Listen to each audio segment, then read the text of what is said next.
broadcasting 24/7 from the heart of downtown Conroe, Texas.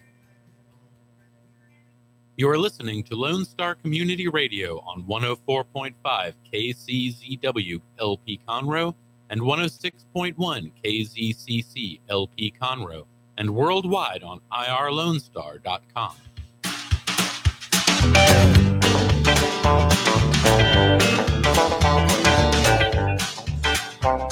Good afternoon. Welcome to the Extension Hour. My name is Michael Potter. I'm the horticulture agent here for Montgomery County. I have with me today Mr. Bob Dailey. Mike, good afternoon. Doing good. Good. Staying cool. Staying cool because inside it's hot outside. Yes, it is. It's hot and dry. And dry. Yeah, we were just talking about some of the things that are going on right now in people's yards and talking about how dry it's been, because it is. It's dry. We haven't had rain in a week and a half, 2 weeks. That's right. Almost. Yeah. So things are starting to look a little wilted in some cases. Yeah, I'm seeing that all over the place. Things are wilting. You know, even trees. We may want to look at the trees too. Yeah. But that map that you have there is really interesting. That's the Texas drought map, and that's kind of shows that there is a drought moving. Right. Moving east. In fact, they were showing that on the news here the night before last. They were kind of showing how it's starting to creep up. And sure. And definitely, it's what were you saying? Something about every how many years? Yeah. Since 1983, we have had 7 droughts, and not one of them were separated by more than 5 years. So this time it's been 7 years since our last drought. So we're probably due for another one pretty soon. Yeah. And a lot of times our rainfall may not indicate that we've had, a drought, but there are time periods in which we're a little drier. Exactly. In the past several years, this time of year, we were still wet. This year, not so much. Not so much. Yeah. I see even the native plants there need water. Yeah. Yeah. And a lot of that's due to the root systems as they form in the spring. They have water. Right. But they don't expect to go down. Yeah. They have to go down. Exactly. They're not expecting it. We didn't get the rains like we typically do. So needless to say, when it gets hot and dry, the ground dries out quicker and those roots are in dry soil. So they start to show those wilting signs. So I was telling you, I had some spots in my yard that kind of starting to look a little wilted. And I said, well, I better get out there and hand water those spots and just kind of give them a little drink. That's kind of what I've been doing. Mm-hmm. Yeah. And exceptionally with turf grass is that, they in the spring is when they start rebuilding all those root systems. And right. When it gets hot and dry, there's not enough root system there to get down in that water. So you start to get drought symptoms, a little earlier. And there might be some moisture down there, 6-8 inches deep. But sure, those root systems haven't gotten there yet. Yeah. But yeah, this drought monitoring, I remember I've got some photos that I show in my turf class where, the whole state was red. And then the next month, I've seen that one. Yeah. And then the next month, it's like nothing. We're all good. We don't, we're fine. We're out of it. But then, here, it just indicates that, we've got a drought coming. Yeah, I think so. It's moving. It's not in Montgomery County yet, but it's moving this way. Yep. It's up into Harris County, about halfway through Harris County right now, and kind of on the coast. And of course, up in the panhandle of Texas, they've always been kind of drought stricken up there. Right. So yeah, it's moving in, and we're just hopefully going to make it through it without burning things up. Right. Well, people are having problems with their lawns right now, and it's the drought and soil compaction. I'm sure that's a result of. Right. Yeah. In fact, because when soils were so wet, we're sitting there mowing them and we're trying to, maintain them. Sure. That wetness combined with the weight of a mower will compact those soils. Right. So it makes it harder for those root systems to really kind of break through and get down. So, right. And that's something that, we've seen. And I had a, big old, I was moving soil around my yard, and it was wet when I was doing it. And right. I've got some areas that you can tell it's thinning out a little bit because it's just real compacted. Right. And that, I expected that, and it'll just, it'll continue to go as we kind of get some more rain and stuff like that. Well, I had a French drain, and I saw this year that there was water flowing above it. Mm-hmm. So I think soil compacted, and it kind of made a little ditch there. And now it's all drying out because there's no water there. Yep. So, I think it's a problem. What do people do about it? If the soil's compacted, it's going to You know, and that's the thing. Once the soil gets dried out, you really can't go in there and just go, flat in and say, I'm going to aerate my soil. Right. We're doing it while it's dry. It's kind of like beating on concrete. Right. You've got to be careful. You got to have some moisture there. So watering appropriately. And what does that mean? Turf grasses need 1 inch of water per week. Right. During the growing season. We're in the growing season. We are. In fact, turf grass was actually a little slower this year. Mm-hmm. It's just now starting to get up and start running. And we had such a cool spring. Yeah, exactly. Those little cold front kickers that came through slowed it down. But they need to, if they're going to try to do some aerating, get out there, but put some water on it. Right. And don't necessarily come the day after you've watered it, but maybe a day, wait a day. Sure. That way it's still soft, but soft enough where you can put those plugs will get pulled right out. Well, now this is the other thing. A lot of people, I've seen some people sodding their yards right now. Is now a good time to sod? You got to do what you got to do sometimes, and I get that. But yeah, we're dry and we're hot. The good thing is the turf grass will grow, but you're gonna have to pour the water to it, and it's gonna take a lot more than an inch. Right. Basically, I'd hope that what they would do first is make sure the ground's watered well before they ever apply that sod to the top of the ground. Right. And then also, right after they apply that sod, go ahead and water it and get it wet. Well, what about cycle and soak to wet that? That's a great method, just depending on what kind of soil you have. If you have a sandier type soil, it's going to go down and penetrate through there pretty good. Sure. But if you have a real heavy clay or compacted soil, yeah, it's going to take a little bit longer. So the cycle soak method. In fact, the Conroe Courier is now doing my news columns again. Yes. And so, in fact, that's great. I'm glad to hear that. I know I am too. I had to juggle a few things in my schedule to make it work again. But between 2 and 3 in the morning, something like that. Yeah, it's you got to get it done when you got to get it done. So, but I did 2 articles ago. I wrote about cycle soaking. Okay. And it's it's a very easy process, especially with a lot of the irrigation systems nowadays. Some of them actually have it built in to where you can hit it and it does the cycle soak. So you do one cycle and then run it again. That's right. And basically what that does, that applies that water, lets it soak down in there a little bit. Okay. Run its normal time. You want to run it until or right before you start to get runoff or puddling. Right.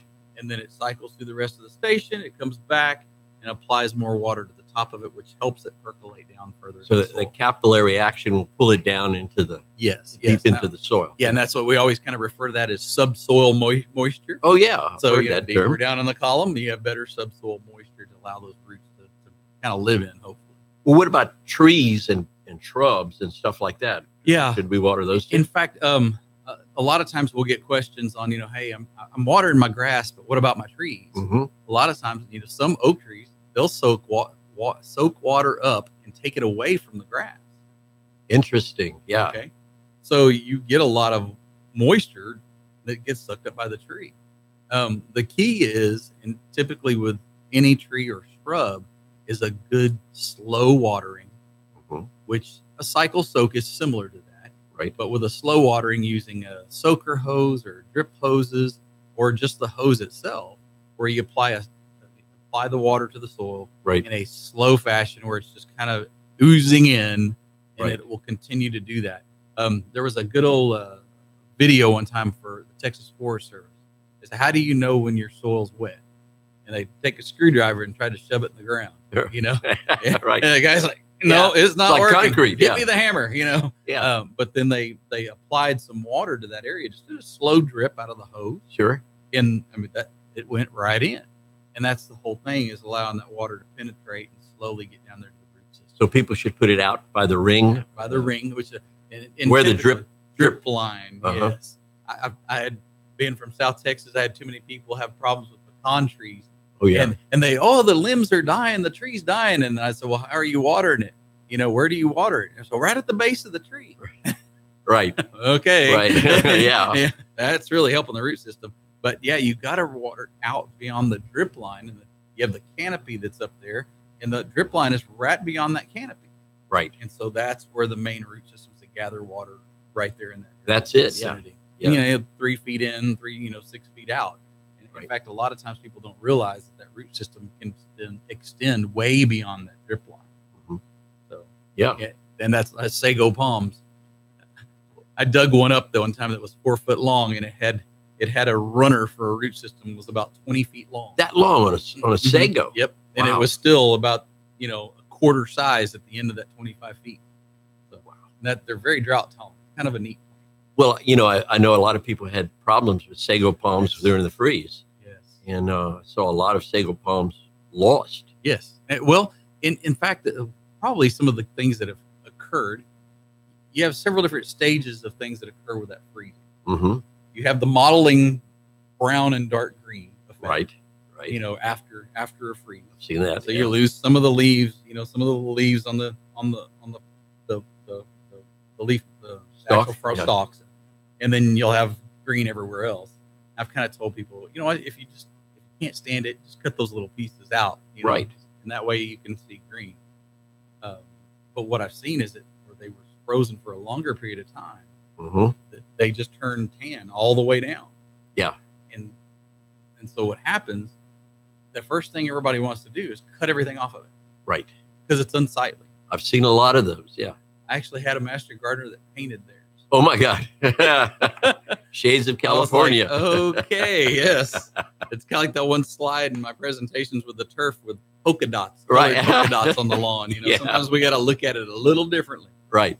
But it was neat. But you have them die like that. Well, they look like they're dead, right? But right now you'll see different stages. You Yeah. have some that are just starting to put some fronds up. You have some that are actually fruiting, like their pollinization. They're Mm-hmm. the male Yeah. versus the female, right? And that that's something we can kind of go into more detail, I guess, after our break. Yeah, But a lot of people have kind of slowed the growth of their cycads. I mean, they're not cycads. They're in the gymnosperm. Excuse me, not gymnosperm. They are in the same family as your pine. Okay. All right. Anyway, we'll be back after these messages, and you're listening to Conroe's 104.5 and 106.1 on Star Community Radio.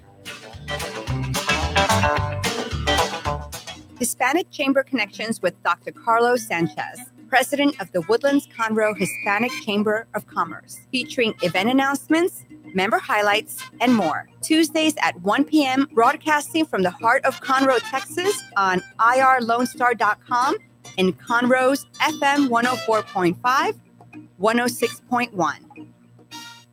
Texas A&M AgriLife Extension Service is all about extending knowledge and providing solutions. We do that by using science-based information to create high-quality and relevant education for the people of Texas. More importantly, this outstanding education is delivered locally, right here in our county. We encourage lasting and effective change that helps our communities and our county thrive. We are Texas A&M AgriLife Extension, helping Texans make their lives better. Our talk shows and music shows are looking for sponsors. Want to expand your brand awareness? Reach the hyper-local audience in Montgomery County? Lone Star Community Radio sponsorships accomplish this. Want to see our stats and rates? Check out irlonestar.com/sponsor for more information. Or call in and leave us a message at 936-647-3776. Health Center Southeast Texas is a federally qualified health center. We accept Medicare, Medicaid, and most major private insurances. For our self-pay patients, we have a sliding scale discount program available. Our health centers have qualified providers and staff striving every day to provide the best quality of care to our patients. Services offered are family medicine, behavioral health services, telepsychiatry, and pediatrics. We have 4 area locations. Look up the Health Center Southeast Texas online at hcset.com.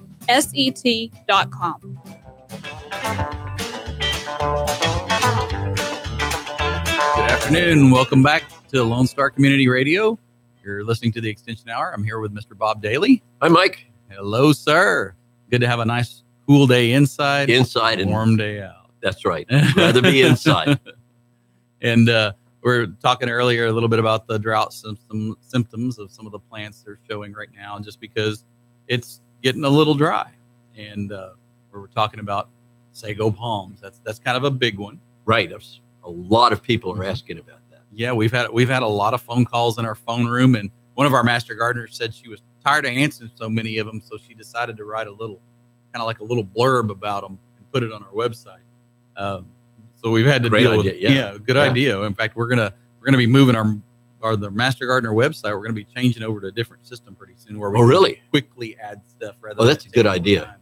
Yeah, it'll help us tremendously. It's a real informative website. People should go there and look at it. Yes, sir. Aggie Horticulture is one of those good ones too. There's a lot of information. Boy, that's a fantastic site because it's so deep, and then you can go from there to Earthkind and all kinds of other things. All kinds of other programs. Yeah, but we were talking about the sago palms, right? And a lot of them right now are showing. I had one lady describe it as toes. And there's these very light tan type, cones that are coming from the palms. Right. I mean the cycads. And she was like, what is that? And I said, well, it's a fruiting structure, right? In a sense, it's pollen, or it's either male or female. Male or female. Yeah. Okay. And the male shoots up a nice big old pollen tube, and I've seen some that reach 1.5 to 2 feet tall. That's big. Yeah. But right now I've got some in the neighborhood that I live in. They're probably about 8 to 12 inches tall. And one of them has 3 of them on it.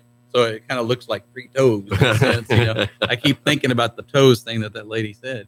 But there's 3 of them coming up. Right. And somebody said, well, how can you tell the difference between a male and a female? Right. That's a good question. The female is basically the center crown.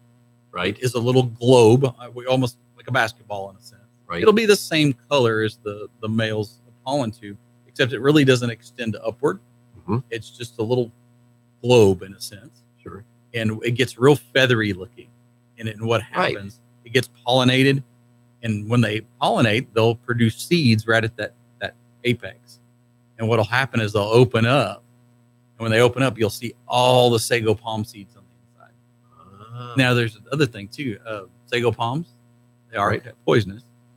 They are poisonous, yeah. To animals, pets, things like that. Children. And children, exactly. Children shouldn't eat the sagos. Yep, right? just like oleanders and some of those other plants that some people are allergic to. Stuff. But they are a very desirable, they give a desirable look in some lands. They're very beautiful. Yeah. And they can tend to be evergreen, but I think the temperature is about 15 degrees is what they can withstand. Right. But not without a little bit of injury. And this year we got down there pretty good for a long time. Yeah. It was so you had complete chaos of nice brown, leaf material. So what pollinates them? Are there bees or? Yeah, well, it's wind. Wind primarily. You'll have, of course, that male stalk will come up, and the wind will just carry those. It's like a pine tree. It really is. I mean, and they're in the same family, so they'll actually carry the pollen to the female, and they pollinate it. We used to once a year go down to the bayfront of Corpus Christi and hit the hotels because they had a whole bunch of them. Right. And we would go hit the females, and we'd pick all the seeds out of them because that's how we'd propagate. And are they easy to propagate? Once you get the seed, it's easy. So do they have to ripen, or you can just take them right out of the plant? You can take them right out, plant them about 4 inches deep. So I've seen those things they call pups coming out of the side. A lot of people use those. You can just break that off and plant it. Yes, yeah. A lot of people use the pups. Sometimes they're hard to get off. We have to take a shovel and kind of shear them off and then put them down. But eventually, they'll grow and be another plant. And if that's what you like, so be it. What about damage to those insect damage and stuff like that? Are they susceptible to some of those? Not up here. Down in Corpus area, they had a problem that came in. It came in on a very big box chain. Had a big load of them coming out of Florida. We developed what they call Asian cycad scale. We developed a very healthy population of Asian cycad. A healthy population. Yep. In fact, it took a while. Once they noticed it, they got on top of it. The problem was they'd already sold a bunch of them. Right. And the thing with this insect is it has a crawling stage. And because it's a scale, but it has a crawling stage, and the crawlers actually get down on the root system. So when they go dormant and it gets cold, they go down to the root system and they stay on the root system. So there's nothing you can do to get rid of them because they're down below the ground. Right. You can do drenches. We actually did a side injection where we took a casing from like a deer rifle's Right, casing. It was empty, and they put a wax little coating on the back side of it so you could actually fill that shell up. Oh, okay. They drill a hole, put it up in the side in that sago, and they inject like imidacloprid, which is one of the active ingredients in some of the systemics. Right. They would inject it in there, and it would kill some. Problem was it wouldn't get everything. Right, and they multiply pretty fast. Yeah. So we actually saw 4 and 5 foot sago palms just decimated. They would be almost solid white, and they would kind of like they look right now. Right. Some of the ones that are all tan. Yeah. That's what would happen. They'd actually crater. Yuck. Yes. And we lost a lot of them. And thank goodness we haven't had that issue up here. Yeah. I think it just gets a little too cold for them possibly, but that's good. They just haven't been mobile enough to get here, which is good. Well, they probably crawl real slow. Yeah, so they do. It's a long way from here to. Yeah, it is. But yeah, Purpose. there's a couple. Yeah, it's down there. It's not been identified up here. So Right. The main thing is that what people should have done after the Mhm. freeze is not trimmed everything off. Let that material stay there Right. until it starts to show signs, or at least has its first shoot of leaves come out. So in the cases that I'm seeing right now, they have already removed all the leaves. Right. And so now you're seeing the male pollen structure or the female structure appear. And it's not till after those are done that they should have new shoots that pop out. And those shoots come out of the crown as well. Yes, they do. And I've actually seen some that have created secondary meristems in a sense and started to come off the sides because the top's dead. Really? Yeah. Well, will they do that? Yeah, they will do that. Mm-hmm. Okay. So that can be a little bit of a problem. So Yeah. if you've ever been pricked by the ends of those things, they yeah. make you itch a little bit. Oh yeah. Yeah. So when they get too massive like that, that's not too fun. Yeah. Well, my neighbor has a palm that he had some damage from, just a regular palm, Mhm. and I know he cut all the leaves up to the top. So I don't know if that's a good thing or a bad thing. He made it a carrot. He made it a carrot. Yeah, it looks That's just like a carrot. That's a bad Thing. Yeah, we had we had 2 people out of Florida that came to a tree conference that I used to put on down in South Texas, Uh-huh. and they were the 2 most renowned palm specialists out of Florida. Yeah. And they came down and they were showing us, how to and how not to do things. Right. And it was really interesting. This is the deal, especially on coastal counties or areas that might get a little cold. Uh-huh. The palm trees need to have a skirt to keep them warm. Ah, okay. That's the way they Yeah. described it. right. If you have the skirting on there, it'll keep them warm. They'll be able to retain some Well, that heat, makes sense. and they won't have any problems. Right. And we tend to want a more uniform look, so we cut things up in that 1 to 2 position certain times of the year when we just need to let them fall naturally. Right. And here's the reason why: palm trees actually take and suck nutrients from the fronds as they fall down the tree. Okay. And not until they fall off is that palm tree done with that frond. Really? Okay, that's really interesting because I see people all the time. They'll cut those dead fronds off, Yep. or what looks like they're dead fronds. Mhm. But they're still pulling nutrients from them. And when that palm tree is done with it, it Right. actually will naturally shed itself. really okay. So A lot of people don't know that. that's right. Yeah. And that was one of the things that, I've got 2 of the best research scientists and, Right. sitting there Know telling what me they're this. doing. And I was like, yeah, I mean, they know what they're doing. And they would show you, a healthy palm versus a not healthy palm. Right. And the amount of fronds is almost double from a healthy to non. Really? Yeah. That's it's fantastic. Yeah, it was- that's interesting. and they're much more full globular, like a globe. They look Right. so much more healthy. So. But up here, my predecessor, Tom Leroy, when I called him one time, I said, "Hey, you ever heard of this thing on palms?" And he goes, "Palms? We don't plant palms up here." And you don't see many. You don't see many. I some people plant them, and I guess they look nice, but they're susceptible to cold weather. That's So correct. That's You know. correct. And then also root rot issues, especially with this much rain up here. You can Yeah. have some of those. we had a couple of palms. I was doing some work with the Special Angels of the Woodlands, which is a place for mentally handicapped adults, and they had 2 palms out there, and I was doing some landscaping for them, and I said, cut those palms down.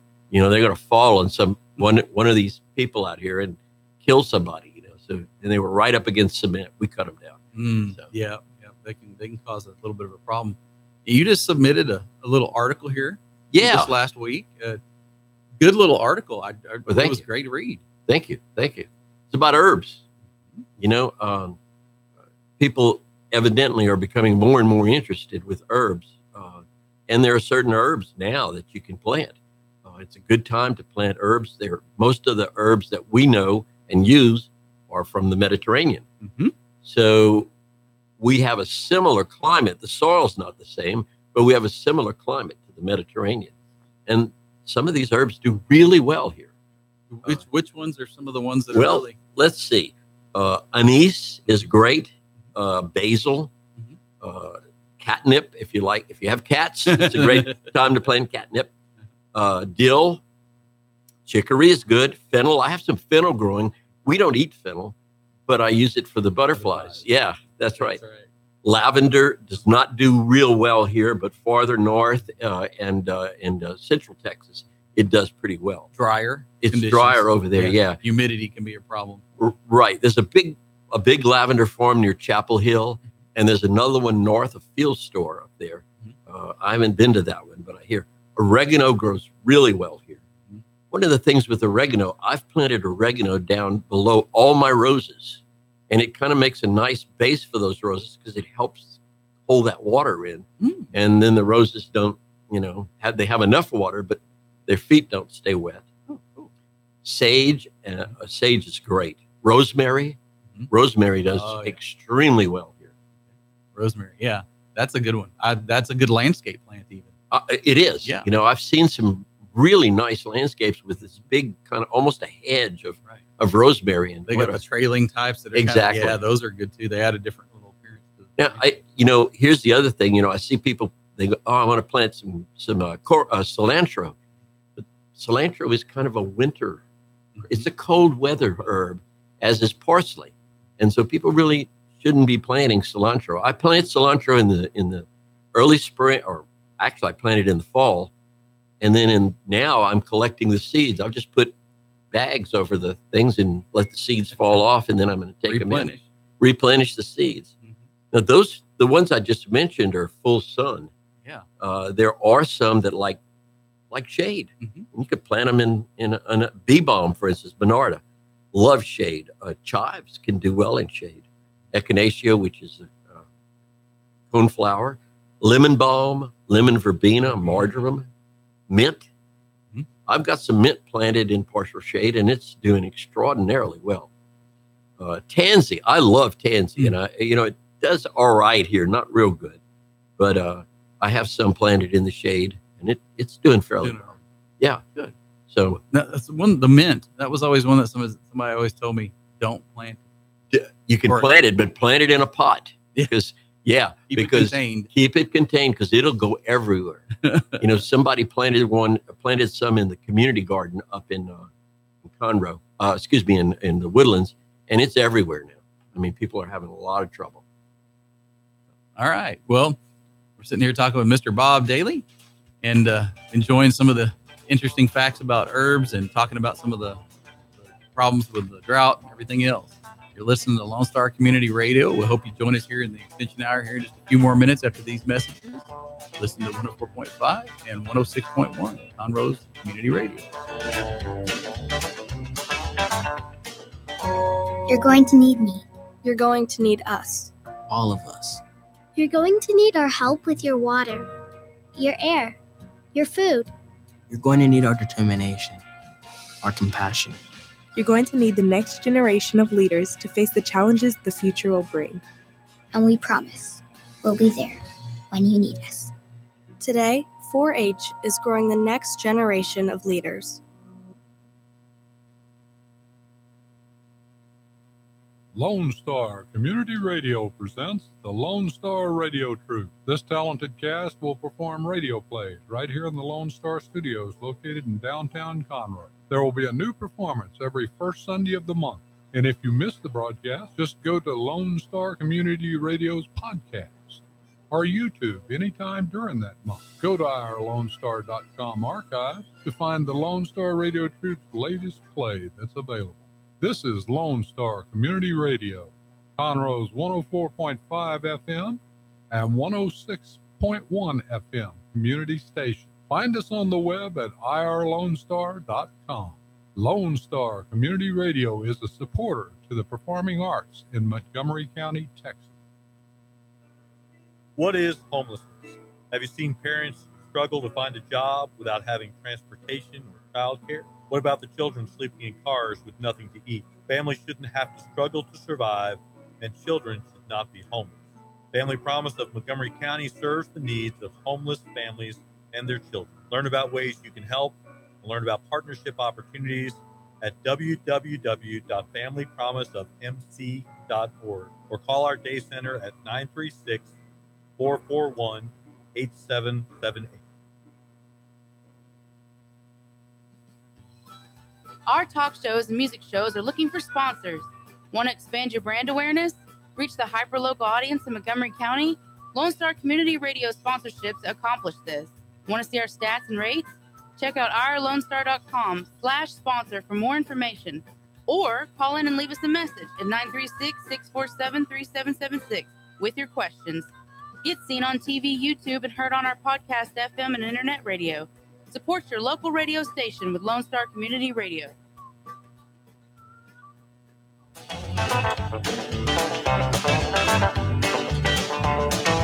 Welcome back to the Extension Hour. My name's Michael Potter. I'm the horticulture agent here with Montgomery County. Talking with Mr. Bob Dailey as usual. Hi, Mike. The regulars. I like it. I like it too. I like what we do here. This is always fun, and it's always good to get out and talk to coworkers, and also not only a coworker in a sense, you're also a volunteer with the Master Gardeners as well. I am, yeah. He serves double duty. This man is busy all the time, and it's a great thing. Yeah, I'm enjoying it. That's the thing about being retired. I'm busier now than I ever was before, so it's wonderful. I hope that's not things to come for me. I'll bet it will be. I bet it will be too. We've been talking a little bit about herbs and some of the drought conditions that are kind of creeping up on us.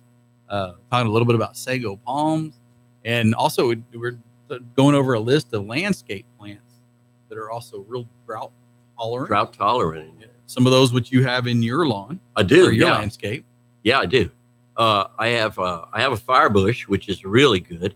I had a gold star esperanza, but the freeze killed it. So I'm putting some more in now. I've got an oak leaf hibiscus that I just planted in. I think it's going to do really well. I'm hoping that it does really well. Lantana. Oh, yeah. I've got lantana all over my yard. Different colors. Shade, and some shade areas and some full sun. Exactly. I've got the Texas lantana, the ham and eggs, and then I have some Dallas red, and I have some yellow and white and lavender. It's just really pretty, and it's a great accent plant to have in your garden. I really like it. I don't like petunias that much, but a lot of people do, and it's a good hot weather plant. Yeah, they plant them all over. Oh, they're kind of an annual. They plant them right there in our neighborhood all the time. Exactly. To give some color. So, yeah. Exactly. Verbena, Oh, desert verbena. I'll tell you what, I have some really beautiful desert verbena. You give it a little bit of water, and it just blossoms. I've got one, the Civil War verbena. Oh, really? I use that in the shade. Yeah. It does wonderful. Really? I'll have to get some of that. I'll have to try that. That's a good one. White. Monarda. I've got some bee balm that's really nice, the Monarda. And mine's purple, but they have different colors of bee balm, and it does well in the sun and in partial shade. Mexican hat, Gaillardia. Yep. Those are all hot weather plants. Black-eyed Susans. God, I got them everywhere. Everywhere. And then I got some of the giant Herta black-eyed Susans. They're really nice. They're big. Big flowers, yeah. Porterweed, I love porterweed, man. It's a really good plant. And milkweed. Milkweed does well in the heat, too. And, of course, it attracts monarch butterflies, which, they lay their eggs on there for their caterpillars. So it's a great way. But I really like salvias for hot weather. Yes. We were talking about that earlier. Yes. There's quite a few of them that are really good. Yeah. Blue mealy, sage. In fact, I planted some of that finally this year. Got some of it. The indigo spires or mystic spires. Yeah. That was one of the first earth kind plants I remember. Really? I didn't even know it was on earth kind. They missed it's the indigo spires. In fact, we had a big test bed of it in they said, oh, it's only going to get about, a foot and a half, 2 feet wide and this tall. Right. Well, it took up the whole end of the bed, which was 6 foot wide. And I mean, right. Yeah. They were really, isn't it amazing how they, and they're just beautiful colors. They keep their color. They're just good, healthy plants. I love salvia. Mexican bush sage. I mean, some of these, it's really they're pretty. Great. Yeah. We've got, there's a lot of stuff too. If the public would like to come out and see some of these plants, we have them out at the extension office. Mike, I was talking about herbs earlier. There is a beautiful herb garden at Extension, and people should actually go out and see that herb garden. It's really imaginative. Yes. And it's really pleasing to the eye, and you go in there and you can great aromas in there. But I just like the way the master gardeners designed that thing. It's just really pretty. And that actually led to the design of some of the other places, so we can start to flow and make a little. I saw that. Kind. Yeah. It just flows into earth kind. Flows right into the earth kind garden, and if people want to see that. That's something to see too. Yep. You have a special plan for that, don't you? You have a. Yeah. In fact, we have right behind the herb area. Right. Okay, and it's right on the north side of that. We dedicated that area. We're going to do some actual shrubs, some perennial shrubs. Yeah. So we're gonna start looking at them and try to evaluate them, see how good they really are. Oh, what a great idea! And Earth Kind's kind of cool. They had some of the original studies and everything been done up in McKinney and Collin County and up in that area. And basically, what Earth Kind is, you amend the soil with a good compost, about 6 inches. You till it up, you get it in there, you plant your plants, you put 6 inches of mulch over it, and you can only water to establish it. Once it's established, no more water after that. Once it's established, you only water 1 time a year. That's it. Really. And once it's established, you turn the water off, you let it go. And about when the hottest months, June and July, you give it one big watering. Right. Cycle soak or just slow watering. Let it go. Well, I was out there last weekend, and it was just beautiful. That whole Earth Kind. I think people don't realize that Earth Kind has a list of plants that do well here in Montgomery County, even in drought times. A lot of those are native plants. And a lot of them are native. Yeah. Plants that attract birds and butterflies. Yep. Yeah. And they're your ironclad plants. They're just, That's right. They're the go-to. Yeah. They don't have a lot of disease issues. They don't have a lot of insect issues. They don't take a lot of maintenance. And that's the whole thing. And they're beautiful plants. Mm-hmm. Oh, yes. Great flowers. Just really pretty. My person that's in charge of that area, we were talking about all the nut sedge that's in the right. It was an actual herb trial that we did. We were testing rosemary out there to see if we can get some for designation of Earth Kind. Right. And so once that project finished, it was a 3-year project. We decided that we're going to do something else with it. But in the meantime, it kind of got away from it because went out of town. We had some things just kind of get in the way, and we had to switch gears. And now we're going to do a trial on nut sedge. That's a good idea. Yeah. I said, I tell you what, there's several different products that are out there right now. Let's go get a couple of them. We're going to leave one of them untreated, and we're going to try out these other ones, and let's see what happens. Well, I want to see what happens because that's the most horrible thing, and I can't get rid of it. Yep. Oh, and we've got a lot of it out there. Over the years, more and more. Timing is very important with a lot of those weeds. Right. And if you hit it at the right time, then you can control them. So the right time is before they flower? Typically, and one of the products is 3 to 5 leaf stage. So very early in the season. Yeah. If you hit it in 3 to 5 leaf stage, then it has very good control. Is that things like sedge hammer? I know. Sedge hammer is one of those. There's ortho nut sedge killer. There's I think of the other ones. Ortho, the green. I think Green Light makes one. Bear, I think, makes one. There's a couple of different ones that are out there. Right. And then we talked about using the horticultural vinegar type thing, but we know what that's going to do. It's just going to burn the top, and it's going to. That's all it does. I've tried that out at the community garden, and it burned the top, but they were back up again. And we were even talking about plants and how they react in different times of the season. And our thought maybe, or my thought maybe, the way plants respond is before they go dormant, they store everything in their root systems. Yeah. Which one of those places would be the nutlet. Right. That makes sense. Yeah. Okay. Sure. So a fall application might be might warrant getting that product down in there and hopefully, maybe. Yeah. So we're going to do some different stuff and kind of some theories. I'm looking forward to that because it's a real problem. And the nutsedge we have problems with, is that a native plant or has that been imported? No, that nutsedge comes from, oh goodness, I looked that up at one point in time. Can't recall it this time. It's a weed. Yeah, I always say a weed. I always say that if we could at least make it turf grass like. Oh, that would be nice because it'd be easy to grow. That's right. It'd be real easy to grow. Well, and there's one that actually is probably the best suited for it. It's one called Kalinga. It is a very small nutsedge. Yeah. And it's really feathery and has really a soft. If we could get it thick enough and keep it in one spot, it'd be great. Yeah. We get over in the neighbor's yard and he'll be upset. Exactly. So yeah. It's typical battles. But yeah, we decided we'd do that since we're kind of behind the ball curve for planting and trying to establish anything at this point.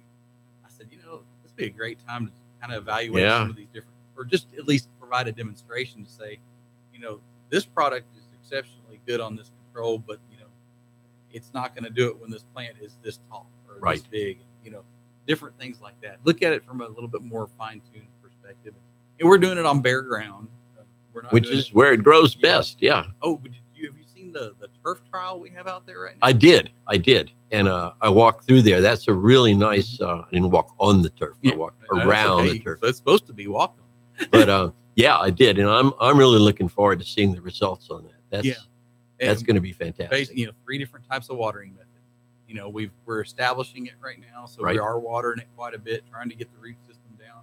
We have a subsurface irrigation. I saw that. Up underneath. And then the middle plot going towards the north is all regular irrigation like you'd have at home. Right, with a sprinkler. System. And then the very north end of that is none at all. So currently, I am looking forward to that whole thing, and it's all. Let's see, you have some Bermuda and that one is just zoysia. It's zoysia, emerald. Okay. Emerald zoysia. Mm-hmm. And it's got nutsedge in it. What doesn't? I know, right? What doesn't? Oh, it was funny because it was fine, and then last week I was like, "Oh no, here, great, we got it now." So we're gonna have to wait to treat for that and see how it turns out. And I'm looking forward to it. Yeah, me too. I just, and of course, we are getting a new parking lot on the north side of our building. On the north side, okay. As well. In fact, when that road goes in, I'll be able to determine how much area I'll have for actual demonstrations on other turf grasses, so we can at least highlight different. Oh, good idea. Yeah. Is the parking lot going to go north of the? That would be on the north side of the vegetable gardens. Oh, okay. Oh, really? Yes, okay. sir. All right. Yeah, it'll be 144 parking spaces. Is what I'm seeing. God, we need it. We need it over there. 6 handicap spaces. Will that fence on that north side will come down. Right. And in fact, yesterday I was out running the tractor trying to get our bee area leveled out for them so they could work their bees in a little bit different area. So yeah, things are moving and going, and I just show the public. When we were out there Friday looking at the garden, one guy said to me, "Bees out here?" And I said, "Yeah, we have bees. We have beekeepers." Yep, and we have fish over in the other little area. I showed him the fish, and he was just astounded at that. Yeah, on the aquaponics thing, it's great. Yep. So yeah, we've got a lot of stuff going on out there all the time. It's hard to keep up with a lot of it, but yeah, it's great. It's a great. People really need to go out there and see that. Yep. It's fantastic. We'll have another one of those open garden events here coming in the fall. Oh, great. Okay.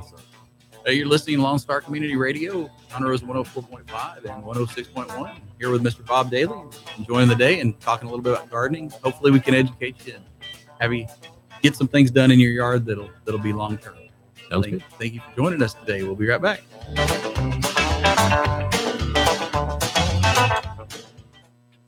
Family and community health programs provide science-based education designed to improve the overall health and wellness of individuals, families, and communities.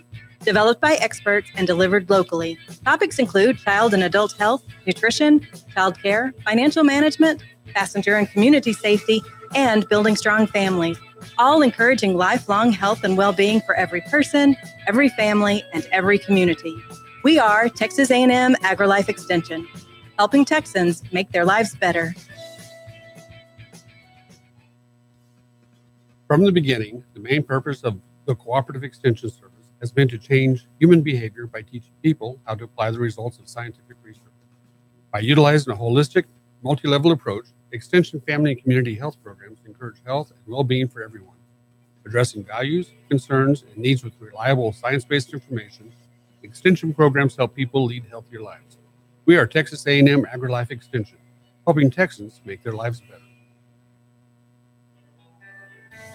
Don't forget to download the Lone Star Community Radio app from your Google Play or Apple Store. Bring Montgomery County's community radio with you anywhere with your smartphone or tablet. If you are in the Conroe area, tune in on FM.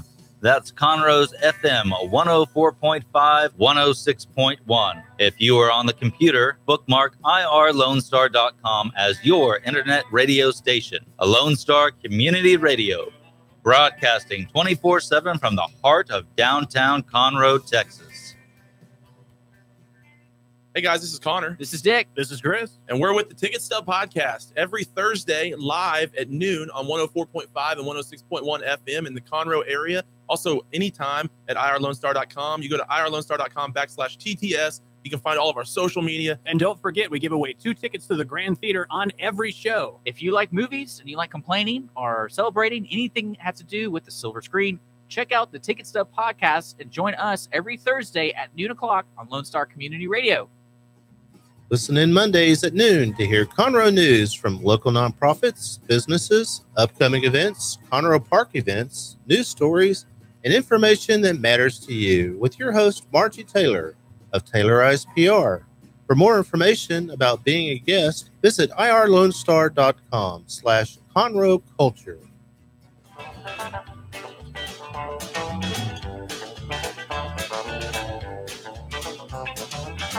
All righty, welcome back, folks. I'm here with Bob Dailey. Mike. Hello, sir. I'm Michael Potter. I'm the horticulture agent here in Montgomery County. We've been talking a little bit about drought. We've been talking about drought-tolerant plants. Right. Plants to grow in a drought, herbs, all kinds of things. We got all kinds of stuff talking about our extension office and some of the things that we have to offer out there. We've got some classes coming up. In fact, gardening class, butterflies in our gardens. I might have to put my glasses on. It's embarrassing. June 9th from 8 to 10 in the morning. And then also from 10:30 to 12:30, we'll have a second class called Bees for Our Garden. And so we'll be talking a lot about, gardening, gardens for them. Right. I was just talking earlier. We were just talking earlier about bees, and people don't know that we keep bees over there at the extension, and I think it's fantastic that we have those bees because they can do pollination all over the garden. Exactly. In fact, we're gonna move more towards an educational role with those. We're gonna have a open hive where you can see those. We're just we keep building. We keep building. Yeah. We're gonna have a big open area, an area where you can actually see the hives in action and stuff like that too. And we're also testing vegetables out there, different varieties. Yes, we have a couple of different things going on. Squash trials. Everybody always has the squash vine borer issue. Right. We've looked at in the past of using different chemical treatments and then non-chemical. Right. One of the ones that really kind of did well for us was mylar. Like the reflective silver mylar. I saw that out there, and that it's used as a mulch. So you lay it down and you plant your plants in it. Right. And the reflection evidently just it keeps them off of it. Keeps the moth off of it. Yeah. And it doesn't. It's not necessarily 100% effective, but it does keep them off for a longer period of time, so you can actually get your production. So, and then if they come in after that, then it's really not much of a problem. Right. Yeah. I mean, it's pretty much towards the middle or towards the end of the season when it does occur. Sure. But at least it's not bright and early in the season where you don't get any fruit out. Right. And I know we've been having a lot of problem with squash vine borer. Yep. We've also got some tomato trials. What are they? We've got a couple of different things going on, actually. We've got some variety testing that we're looking at, a couple of different varieties. We got your traditional celebrity that we're comparing to Dixie Red, and also another one called Valley Cat. And then there's a fourth one that even the person that's in charge of the area went, I don't remember what the name of that one was, but they all look good. And with that too, we've got a little fertilizer type trial. Dr. Bill Adams had this method of putting like a 1 gallon pot close to the plant, right, and burying it down to where about only an inch is sticking out of the ground. Right. Empty pot with some holes in the bottom. You take your ammonium sulfate, your 2100 fertilizer, you throw it in the pot, and you fill that pot up with water. Right. And you do that like 3 times. And that helps that nutrient get down and get into the root system and boost that plant. So the ammonium sulfate, do you put that in regularly or just one time? They actually do it they're doing it every other week, just a small amount. It's like a tablespoon. It's really not That's a whole what I thing. use on mine, yeah. And it's just, give it that green growth. And right. Really boost it. And towards the end of the season, you kind of got to wean off of it. If you put too much nitrogen, you get nothing but green growth. Right. So, and then few tomatoes. Yeah, and a few tomatoes in the only. So we got that going on. And then, let's see, there's just all kinds of other things. We've got, we'll get the squash going out there. We've got that. We've got strawberries growing around. I saw the strawberries. Yeah, I almost picked some. They look good. We had a school from Bear Branch come out yesterday. And there was about 13 kids. And is that Mary Decker's group? Yes, Mary Decker's group. They walked around and they got to eat fresh strawberries out of the garden. Oh, my God. And I have to say this. They're pretty darn good. They look good. I had some that were bought from the store today in one of my meetings. Right. And after about the third one, I went, I think I'm going to go out in the garden and pick a few. Yeah, because those had no taste at all. They weren't as sweet and pretty as the ones that were in our garden. We've got trials with fruit trees. I saw the fruit trees out there. What are we doing out there? We've got a regular, let's say you're Jim Bob gardener. Okay. You go out and you stick a tree out and you just leave it out there and let it do what it wants to do. Right. We have that area. Okay. And then we have your A&M recommended type deal where you trim the trees, you thin the fruit out like you're supposed to. Right. And make the trees kind of umbrella shape so you can reach and they keep them low, and then also keep them where they're kind of bowl, especially with your peach trees, where you can fit a ball like in the middle of them. That way you have good airflow. Right. Okay. The peach trees are really neat because we have one of them that in the non-traditional, just throw it out there and let it grow. Right. Actually broke its center completely out of it. Really? The tree is producing so well and so heavy that it just broke the center out of it. That is totally amazing. That's got that much. And that's that new Texstar, that Texstar peach from A&M. All right. Someone was asking me about that, if there were any peaches that did well here. And I said, I know A&M's doing some development on that. So, Mid-Pride's one that does quite well. Mid-Pride. And then this Texstar, I mean, it is blatant that it's the best producer out of all of them. And they're pretty, red on the outside. Oh, nice. Oh, yeah. Nice. I'm licking my chops for them to be ready. So. Just so that would be tasty. You mentioned something earlier about diatomaceous earth. Yes. Oh, that's the other trial. Yeah, we've got a gentleman that brought in some diatomaceous earth that's from India. And it's not your regular diatomaceous earth. It has a lot of micronutrients in it, right? That they don't find anywhere else.